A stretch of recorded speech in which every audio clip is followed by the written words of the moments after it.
Welcome back to PW Music. This is the in-depth tutorial for the TMEA All-State Etudes, and this is for Etude number 36 from the 40 studies for the soprano clarinet audition etudes. And again, my cover's gone, we're using the David Hike Artistic Studies. So getting into 36, as a reminder, is the beginning to measure 80, downbeat measure 80. And the first thing we're going to talk about are the trills and the grace notes. We're lumping these together because they're often one right after the other.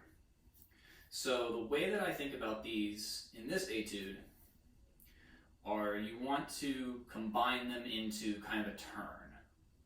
So if you really would just want to have one trill and then the grace notes right after it. So it turns into a turn. From measure 2. If you try to do too many trills, you're probably going to take too much time and then get behind. And it's going to be a little bit sloppy anyway. You only need to do one. Keep it clean, keep it light, keep it fast, and in time, and you're going to have the most success. So,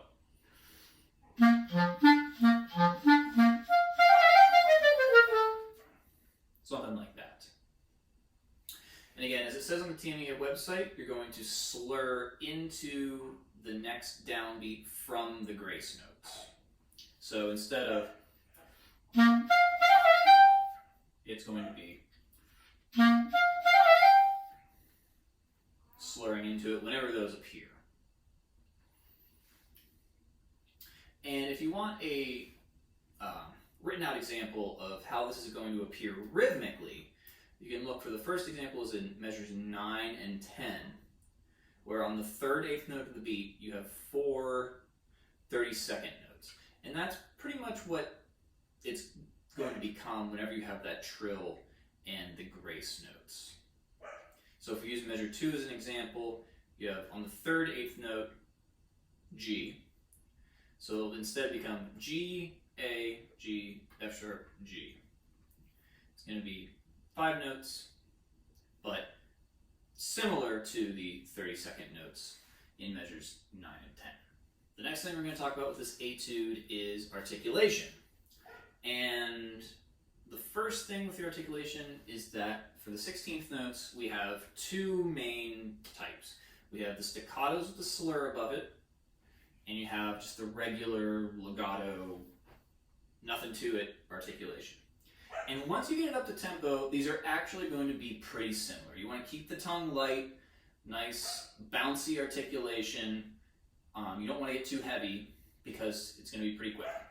So to give you a comparison, once we get up to tempo, I'll play measures 1 and 2, and then we'll hop down to 15 and 16.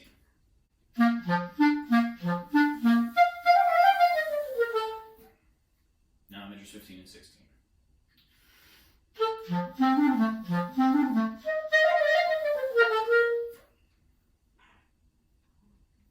So once you get up to tempo, those are going to be pretty much the same. If we slow it down, there would be a little bit more of a difference, but again, once you get to tempo, you just want to keep it light, keep it fast and bouncy so that you don't slow it down. Next, staccatos on the 8th notes. You don't want to make this really splatty. You want to keep it, again, bouncy. That should be the theme for your articulation in this etude. Bouncy and light. So rather than really splatty and stopped, bouncy. You just want to go for a little bit of space in between. Very, very small amount. You want to think more about just, again, bouncing away from that first note. Similarly with the accents, we don't want to punch it. We want to think of it more of like a nice shove. So I'll play 23 into 25.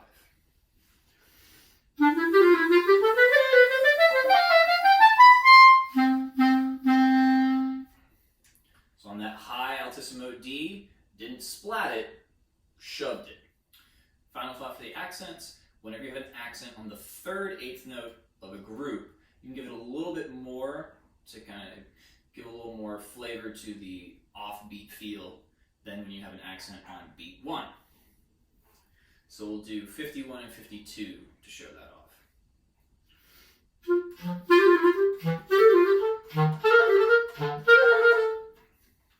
That helps with the phrasing, as we'll talk about in just a minute. So now getting into the octaves. These are some of them might give you a little bit of trouble trying to get them up to tempo because with clarinet, we don't just have an octave key, we're going to be moving a lot of fingers for the octaves.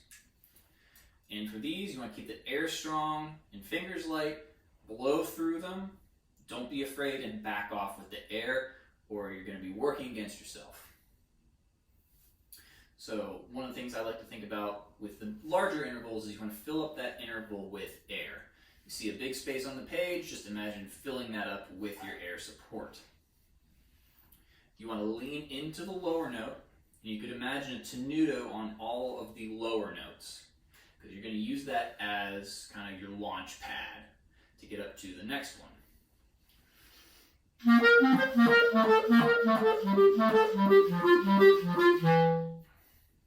that was 38 and 39. I'm going to put a little more emphasis on the lower one. Think that tenuto, use it as your launch pad.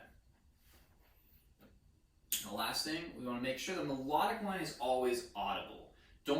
Eventually you want to make it not about the octaves. We want to hear the melodic line. So again, 38 and 39, you want to hear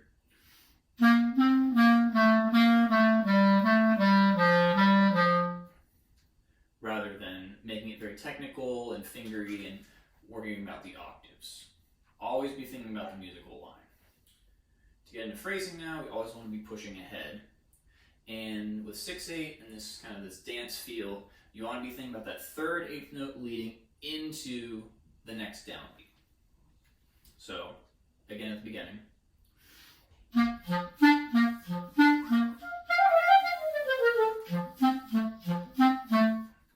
So we're leading into it, we're kind of falling into the next beat always, and just keep rolling. If we go back, if we, again, keep looking at the beginning, your register changes are going to show you the different sections of each phrase. So we start off the lower register, and then we jump up for something contrasting. And again, we have the same thing. Low register.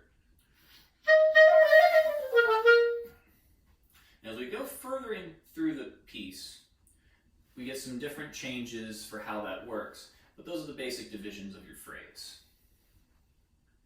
For the most part, your 16ths, you want to just lead into the next thing, as we were talking about with the eighth notes, make them nice and easy, flowing, don't rush.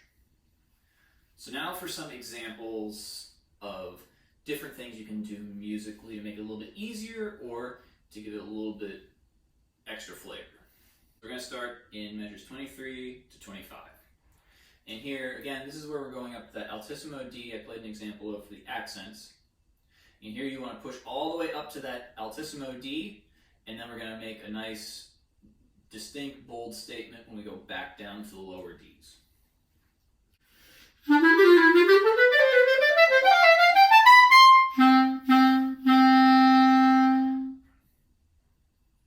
So I took my time on the lower Ds and really brought that phrase and that section to a close before we go on to the next thing. Again, not splatting that accent on the altissimo D, but giving it that shove. Let's skip ahead to measures 34 to 37. And here we have what I think of as a kind of cadenza section, because we have these octaves going through an arpeggio, going into the altissimo notes, and if you try to barrel through this, it's going to be a little bit difficult, and it's a good opportunity to do something musical. So here, I'll play it first, and we'll go through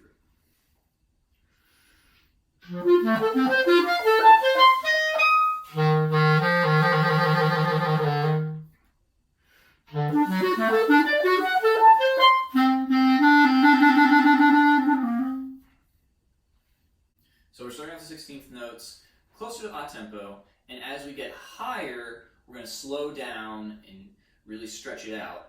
And again, when we jump back down, make it really deliberate. And that's going to help you voice those altissimo notes so they come out in tune and speak first of all, but also come out in tune. And get the fingers down when you have to flip around more. Now for the altissimo F, rather than trying to play it, as you probably learned, 2, 3, and the C sharp key, you can use the long fingering for it, which is thumb and register, 1, 2, 3, C sharp, and 1, 2, 3, or 4, 5, 6 with the right hand. And it's got a little bit more resistance, but that should help you keep it in control if you're crescendoing and filling up that gap with air.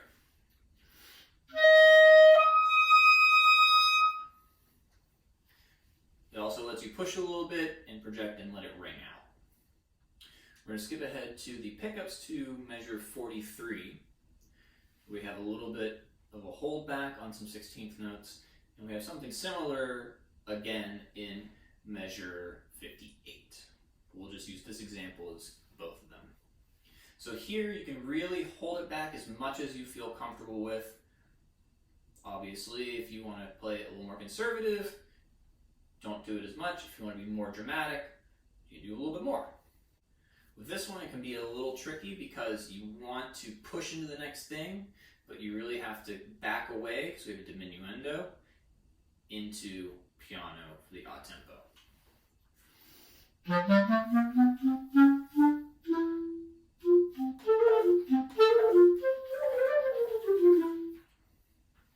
So really avoid trying to barrel into the next thing.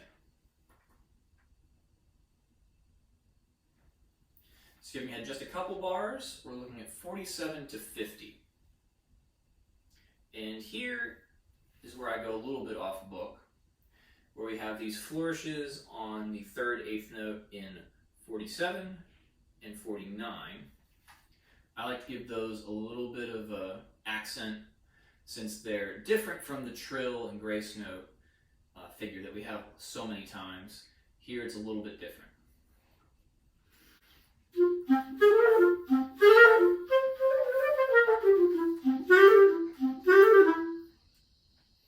So again, we're accenting the 32nd notes in 47 and 49, just as a little extra flair. So the last example we're going to look at is measure 69 to the end. And here the big thing is don't rush getting into this and don't rush throughout it. Here we have a lot of pinky work there are a lot of G sharps in here. And if you rush, it's going to get very sloppy. Keep it reeled in, keep it calm, keep it clean. So now, when we have these octaves starting in 71, going through 72, you have to be careful of your fingering. So we're going to go through this slowly. You're going to start with E on the left, the low E, because then when you come back down to the G sharp, it has to be on the right. We go through,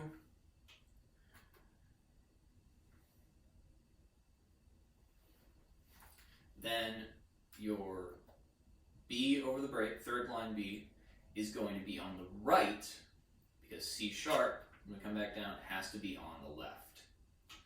Going through, everything is good, it's good, it's good, until you get to the altissimo D sharp. And here, we're going to use a little bit different fingering, because we're coming from D sharp, the octave below.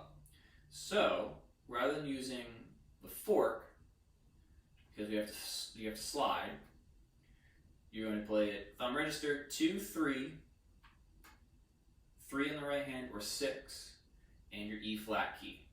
And similar to the long F we talked about before, this is going to be a little bit more resistant, but if you're using your air support, filling it in, it's going to come out no problem, and you're going to have a little bit more control and not squeak it.